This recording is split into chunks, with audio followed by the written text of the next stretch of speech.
কক্সবাজার পৌরসভার সাবেক panel mayor, জেলা বিএনপির সহসাংগঠনিক সম্পাদক, জেলা শ্রমিক দলের সভাপতি ও চট্টগ্রাম বিভাগীয় শ্রমিক দলের সহসভাপতি আলহাজ রফিকুল ইসলামের আশু রোগমুক্তি কামনায় খতমে কুরআন ও দোয়া মাহফিল অনুষ্ঠিত হয়েছে।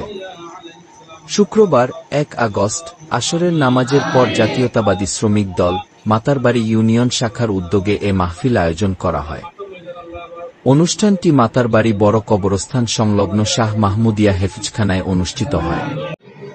মাহফিলে উপস্থিত ছিলেন মাতারবাড়ি ইউনিয়ন শ্রমিক দলের নেতৃবৃন্দ, যুবদল নেতারা এবং হেফজখানার হাফেজ সালাহ উদ্দিন, হাফেজ সুলতান সহ ছাত্রবৃন্দ।